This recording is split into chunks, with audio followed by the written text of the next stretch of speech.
ये इसको करने के लिए अध्ययन विधि ही एकमात्र विधान है। होते होते मनुष्य के पास आते हैं, मनुष्य के पास आने के पश्चात मनुष्य का अध्ययन कैसा हो बाद में आते हैं। बाकी बात तो करीब करीब कर ही लिए हैं। मेरे अनुसार ये जो पत्थर का अध्ययन कर लिए हैं, कैसा करना है उसको अच्छी तरह से समझ गए हैं। तो मनुष्य का अध्ययन कैसा किया जाए वाला बात है, वहां रुका हुआ है। उसके बारे में अध्ययन की वस्तु के रूप में मनुष्य है। ये अध्ययन ना हो, मनुष्य को ना समझे, ऐसा हम चल नहीं पाएंगे। चल नहीं पा रहे हैं।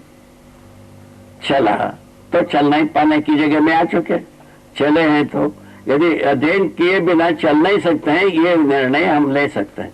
निर्णय लेने पर मनुष्य का अध्ययन पर गए। इसके पहले हमको परमाणु का ज्ञान हुआ रहता है। परमाणु में ही परमाणु का अध्ययन करने पर यह पता चला एक भूखा परमाणु एक अजीर्ण परमाणु के रूप में मिली, एक तृप्त परमाणु के आधार पर। तृप्त परमाणु क्या चीज है? गठन तृप्त, गठन विधा में तृप्त रहना पाया गया। गठन तृप्त होने से हम परमाणु में गठन पूर्ण नाम दिया। ऐसे परमाणु का नाम है जीवन। ऐसे जीवन जीव शरीर को भी चलाता है, मानव शरीर को भी चलाता है। मानव शरीर में जीव शरीर में क्या अंतर पूछा? जीव शरीर में कल्पनाशीलता कर्म स्वतंत्रता को प्रकट करने का व्यवस्था नहीं है। मानव शरीर में कल्पनाशीलता कर्म स्वतंत्रता को प्रकट करने की व्यवस्था है। यह प्रकृति प्रदत्त है, नियति प्रदत्त है। नियति प्रदत्त का क्या मतलब है? विकास क्रम विकास, जागृति क्रम जागृति विधि है, इसका महिमा है। इस विधि से आया हुआ, इसको कोई करने वाला नहीं है। हम पहले ईश्वरवादी विधि से ईश्वर को कर्ता भोक्ता बताया, वो झूठ निकल गया। ईश्वर कुछ करता नहीं, ना भोगता है। भोगना नहीं तो करता भी नहीं। इस तरह से बात किया। ईश्वर को दृष्टा नाम दिया। दृष्टा पद के बारे में यह बात कहा जा सकता है, व्यापक वस्तु में हम अनुभव करने पर मानव दृष्टा पद में आता है। मानव ही अनुभव करेगा, दूसरा कोई करने वाला नहीं है।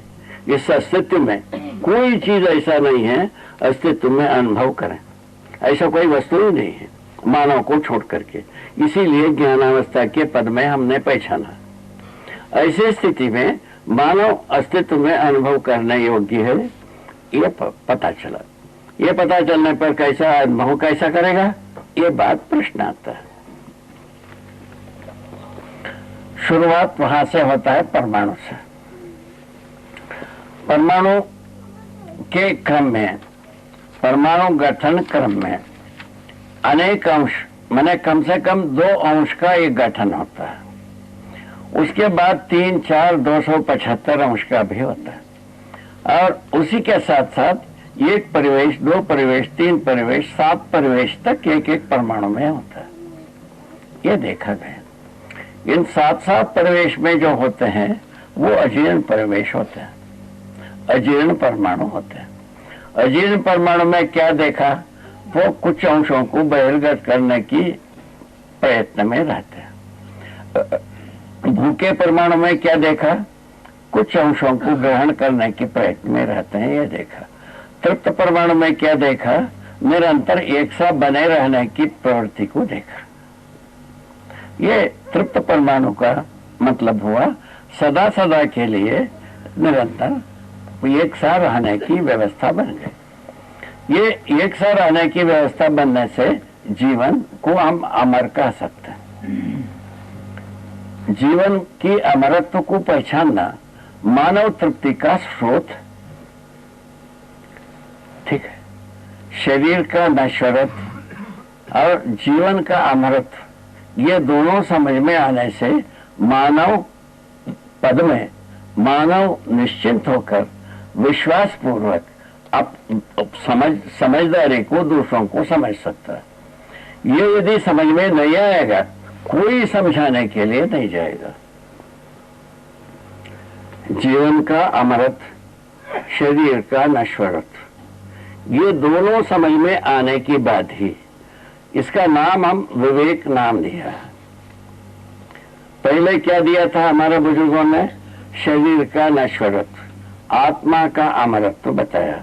आत्मा एक रहस्यमयी वस्तु होने के आधार पर आत्मा का अमरत्व के प्रति हम अब स्पष्ट नहीं हो पाए। आत्मा परमात्मा का अंश ही बताया। परमात्मा का अंश के बारे में एक कहानी बताई गई है। थोड़ा सा 1-2-3 मिनट हल्का बात हो जाएगी। अभी जितना बहुत सघन बात में अपन चले थोड़ा सा हल्का हो गए है। तो ये याज्ञवल्क जी बुद्धिजीवियों के साथ संवाद किया हुआ कथा में लिखा है कि वो आत्मा जो है ना परमात्मा के अंश है। पहले याज्ञवल्क जी ये प्रतिपादित किए ब्रह्म जो है ना भाग विभाग नहीं होता, ये बताया।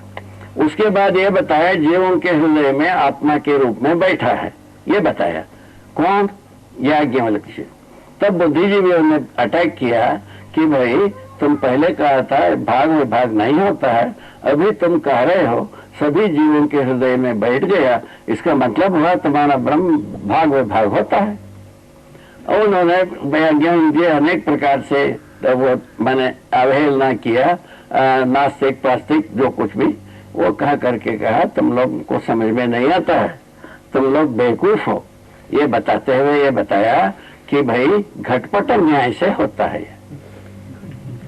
घटपट न्याय क्या होता है पूछा तो बताया अनेक घड़े में पानी भर के रखा है, ये की सूरज अनेक घड़े में दिखते हैं। इस प्रकार से आत्मा बैठा है, बताया। बुद्धिजीवियों ने पूछा ये बताओ दादाजी ये घड़े में सूरज रहता है नहीं रहता है? पूछने पर कहा नहीं रहता है। वैसे तुम्हारा आत्मा भी नहीं रहता है। ये है निग्रह बिंदु। इस निग्रह बिंदु आने पर याज्ञवल्क जी कहे हम तुम लोगों को शाप दे दूंगा। उन्होंने पूछा दादाजी पहले बताओ तुम्हारा शाप से क्या होता है? पूछने पर बताया तुम लोगों का सिर फूट जाएगा। बस इतने छोटा सा काम हम लोग सोच लेते हैं, थोड़ा देर समय दो, मूड फुड़वाना है कि नहीं फुड़वाना है। थोड़ा देर के बाद याज्ञवल्क जी लोगों ने बताया दादाजी तुम्हारे बातों में हमको कोई शंका नहीं। अब उन्होंने याज्ञवल्क जी पूछते हैं तुम बरसाती मेढक जैसा टरर मरर करते रहे पहले, तुम्हारा शंका सब कहाँ भाग गया? पूछते तो वो कहते हैं तुमने बताया शाप देंगे मूड फूट जाएगा, हम लोगों को मूड फुड़वाना नहीं, इसीलिए शंका समाधान हो गया। बोले उस अभियान का नाम दिया शेषम कोपेण पूरयेत। एक जो याज्ञवल्क जी जीवन ब्रह्म विद्या शिविर लगाया उसका अंत कोप से अंत हुआ, ये लिखा। और पहले भी लोग काफी अच्छी ढंग से सोच विचार करने की कोशिश किया है, उसके पक्ष में मैंने ये बात बताया, ठीक है ना। इसी प्रकार की सभी विधाओं में हुई है। अच्छे ढंग से सोचने का पक्ष में बहुत सारे काम हुआ है, उसका सम्मान किया जा सकता है और उसमें से सार बात को अपने को ग्रहण करना भी होता है। क्या सार इसमें? ब्रह्म व्यापक है, व्यापक शब्द को दिए। व्यापक शब्द के बारे में पूछा गया ब्रह्म व्यापक का क्या मतलब? पूछने पर याज्ञवल्क जी उत्तर दिए ब्रह्म में व्यापक है। बोले कैसा समझा जाए? पूछे, उसका मिसाल दिया सोना सोने में व्यापक, लोहा लोहे में व्यापक, ऐसा शब्द दिया। अब क्या किया जाए? लोग निरंतर होकर के चुप हो गए। इस प्रकार की तर्क हुई है, निरुत्तरित होने का तर्क काफी हुई है, किंतु उसमें समझ पैदा नहीं हुआ। ये हम यहाँ कहना चाह रहे हैं। समझ पैदा होता तो आगे बढ़ ही जाते, ऐसा कुछ हुआ नहीं, ठीक है। ये इस ढंग से हम रुके हैं। यहाँ से आगे अपने को चलना। आगे चलने के बारे में हमने जो देखा समझा, समाधि की स्थिति को देखा, संयम किया, अध्ययन किया। अध्ययन में जड़ चैतन्य प्रकृति का अध्ययन किया, व्यापक वस्तु में होते हुए देखा, व्यापक वस्तु में डूबे घिरे भिगे हुए देखा। इसको हम बताने की कोशिश की।